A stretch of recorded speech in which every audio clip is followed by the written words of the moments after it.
अमित शाह जी ने शपथ लिया है पूरे देश को मणिपुर बनाने का। रेल मंत्री जी ने शपथ लिया है रेलवे को पटरी से उतारने का।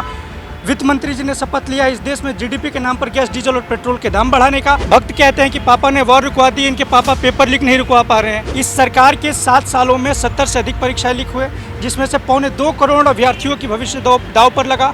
रोजगार नहीं है, पेपर कराते हो तो पेपर लीक हो जाता है। सरकार के यंत्र तंत्र और षड्यंत्रों के कारण इस सरकार में माँ सरस्वती को कलंकित करने का काम किया जाता है। ये बहुत ही दुर्भाग्यपूर्ण है। प्रधानमंत्री जी के 20 दिन के अंदर सत्ता के आने के बाद ये जो फिल्म दिखाई है, इस फिल्म से इस देश के छात्र नौजवान परेशान हैं। 7 दिन में लगातार 7 पेपर लीक हुआ। अगर चुनावों की बात की जाए तो जिस तरीके से परिणाम हमारे सामने आए, लेकिन उसी बीच में अगर देखा जाए तो पेपर लीक का मुद्दा इस तरीके से गरमाता हुआ दिखा, जहां वर्तमान सत्ता को भी लगातार घेरा जा रहा है। ऐसे में अगर सदन के भीतर बात की जाए तो सदन में भी अभी से ही ये मुद्दा उठाना शुरू कर दिया गया है। आज राष्ट्रपति का जिस तरीके से भाषण चल रहा था, उस दौरान भी ये सारी चीज़ें हुई। अब इसी पे ही चर्चा करने के लिए हमारे साथ में रवि जी हैं, जिन्होंने अभी खुद नेट का एग्जाम दिया है, तो इनसे चर्चा करते और जानने की कोशिश करते। रवि जी, सीधे आपसे जानेंगे, लगातार एग्जामों को लेकर के पेपर लीक के मामले आ रहे हैं, अंकों में गड़बड़ी आ रही है, तो क्या आखिर भविष्य देख पा रहे हैं आप? देखिए, ये प्रश्न और ये उत्तर केवल कुछ पेपरों के लीक होने का सवाल नहीं है। हमारा देश वो देश है जिस देश के अंदर शिक्षा को माँ सरस्वती का रूप माना जाता है, लेकिन एक सरकार के यंत्र तंत्र और षड्यंत्रों के कारण इस सरकार में माँ सरस्वती को कलंकित करने का काम किया जाता है। ये बहुत ही दुर्भाग्यपूर्ण है।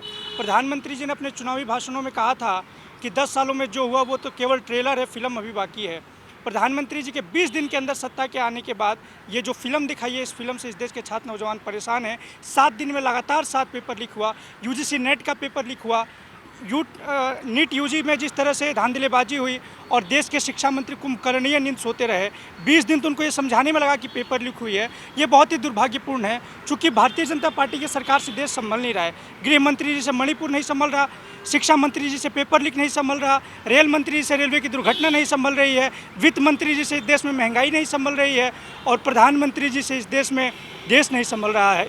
ये बहुत ही दुर्भाग्यपूर्ण है। लेकिन देखा जाए तो यही जनता तो उनको चुन रही है ना। देखिए, जो लोग अब की बार 400 पार का नारा दे रहे थे, वो 240 पर फंस गए। ये सीधे तौर पर इस देश की जनता ने उनको नकार दिया है। लेकिन जिस तरह से छात्रों के भविष्य के साथ, युवाओं के भविष्य के साथ एक खिलवाड़ हो रहा है, ये बहुत ही दुर्भाग्यपूर्ण है। चूँकि उन्होंने इस देश के संविधान की शपथ नहीं लिया, इन्होंने देश को बर्बाद करने का शपथ लिया है। अमित शाह जी ने शपथ लिया है पूरे देश को मणिपुर बनाने का। रेल मंत्री जी ने शपथ लिया है रेलवे को पटरी से उतारने का। वित्त मंत्री जी ने शपथ लिया इस देश में जीडीपी के नाम पर गैस, डीजल और पेट्रोल के दाम बढ़ाने का। तो ये बहुत ही दुर्भाग्यपूर्ण है। इस देश के युवाओं के भविष्य के साथ खिलवाड़ हो रहा है। रवि जी, हम आपकी बात सुन रहे हैं, समझ भी रहे हैं कि आप जिस तरीके से उन सारी चीज़ों को बता रहे हैं, लेकिन जब हम युवाओं की बात करते हैं तो यही सरकार युवाओं की रोजगार की बात करती है। यही सरकार जो है लगातार उनको जो है आगे बढ़ाने के लिए अग्निवीर जैसी योजनाओं को लाती है। देखिए, जब ये 2014 में ये बोल रहे थे कि हम 2 करोड़ रोजगार देंगे, आज युवा रोजगार मांग रहे हैं तो कहने की लाठी डंडे मार देंगे। कितने करोड़ युवाओं को रोजगार मिला? आप पेपर नहीं करा पाते हो। भक्त कहते हैं कि पापा ने वॉर रुकवा दी, इनके पापा पेपर लीक नहीं रुकवा पा रहे हैं। ये बहुत ही दुर्भाग्यपूर्ण है इस देश के युवाओं के लिए। इस देश के युवाओं का इनकी सरकार में भविष्य खतरे में है। नरेंद्र मोदी की सरकार शिक्षा विरोधी है। नरेंद्र मोदी की सरकार युवाओं की भविष्य विरोधी है, और इसीलिए पूरे देश के छात्र और नौजवान सड़कों पर बैठा है। लेकिन देश के शिक्षा मंत्री जी अपने कुंभकर्णीय नींद में सो रहे हैं। पूरी की पूरी इनके यंत्र तंत्र और षड्यंत्र। शिक्षा मंत्री तो कह रहे हैं ना कि अब दोबारा पेपर होंगे। नहीं, शिक्षा मंत्री जी को तो 20 दिन ये बताने में लग गया कि पेपर लीक भी हुआ है। हाँ। अगर पेपर लीक नहीं हुआ तो पटना से और गुजरात से गिरफ्तारियां क्यों हुई? तो इन लोगों को तो जवाब देना चाहिए कि पेपर लीक के मुद्दे पर कौन कौन से लोग शामिल है। इनको तो ये जवाब देना चाहिए कि पेपर लीक को ये क्यों नहीं रोक पा रहे। क्या लगता है कि अगर इसमें कोर्ट की दखल अंदाजी ना होती तो आप लोगों को फैसला मिल पाता? नहीं, निश्चित तौर पर नहीं मिल पाता। वो तो सर्वोच्च न्यायालय का और माननीय न्यायालय का धन्यवाद है, जिन्होंने इस देश के युवाओं के दर्द को पहचानने का प्रयास किया। इस सरकार के 7 सालों में 70 से अधिक परीक्षाएं लीक हुए, जिसमें से 2.25 करोड़ अभ्यर्थियों की भविष्य दाव पर लगा। रोजगार नहीं है, पेपर कराते हो तो पेपर लीक हो जाता है। पूरब से लेकर के पश्चिम तक, उत्तर से लेकर के दक्षिण तक इस देश के युवाओं का भविष्य को अपने गर्त में डाल दिया। और प्रधानमंत्री जी संसद में खड़ा होकर के बड़ी बड़ी बातें बोलते हैं। ये बहुत ही दुर्भाग्यपूर्ण है।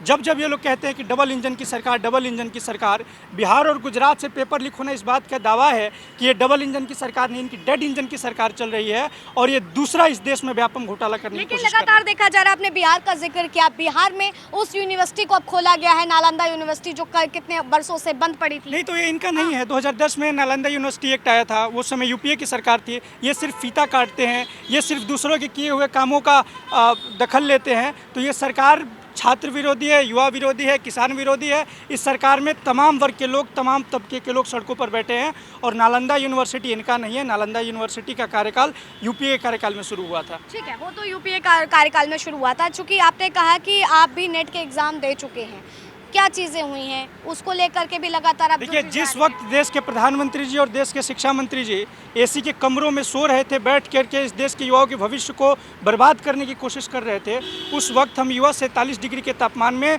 सड़क पर दर दर भटक रहे थे अपनी परीक्षा को देने के लिए, अपने भविष्य को बचाने के लिए, अपने सपनों को बचाने के लिए। लेकिन 24 घंटे के अंदर पेपर लीक होता है, पेपर को सरकार रद्द करती है। तो ये कहीं ना कहीं बहुत ही दुर्भाग्य है इस देश के लिए कि जो देश विश्व का सबसे युवा देश है, उस देश के अंदर युवाओं का भविष्य खतरे में इन लोगों ने डाल दिया। जो एनटीए लगातार पेपर में धांधली करवा रहा है, जो पेपर को अच्छे से सुचारू ढंग से चला नहीं पा रहा, उस एनटीए की आप मान्यता क्यों नहीं रद्द करते हैं? आप प्रदीप जोशी को क्यों नहीं हटाए, उन पर आपने मुकदमा क्यों नहीं किया? जब पूरे देश में छात्रों, नौजवानों ने आंदोलन किया, तब आपको लास्ट में समझ आया। और इस देश के शिक्षा मंत्री हर प्रेस कॉन्फ्रेंस में ये बोलते रहे कि कोई पेपर लीक नहीं हुआ, कोई पेपर लीक नहीं हुआ। ये बहुत ही दुर्भाग्यपूर्ण है। पेपर लीक की बात आती है तो उन लोग का लगातार ये आरोप रहता है सत्ता पक्ष का कि क्या पेपर लीक पहले नहीं होते थे, लेकिन विपक्ष इस बात को मुद्दा बना करके हिंदुस्तान के इतिहास में कभी 7 सालों में 70 से अधिक परीक्षाओं में धांधलेबाजी, पेपर लीक नहीं हुआ। व्यापम घोटाला किस किस सरकार में हुआ था मध्य प्रदेश में, आज ये पूरा देश जानता है। तो ये लोग नीट यूजी, नीट पीजी के माध्यम से देश में दूसरा व्यापम करने की कोशिश कर रहे थे। देश के लोगों ने देखा। शिक्षा मंत्री जी आज भी कुंभकर्णीय नींद सो रहे हैं। छात्र लगातार आंदोलन कर रहे हैं, छात्र लगातार संघर्षरत है, लेकिन उन छात्रों की बात नहीं सुनी जा रही है। देश के प्रधानमंत्री जी को कान खोलना पड़ेगा, इनकी कुंभकर्णीय नींद से इनको जगाना पड़ेगा।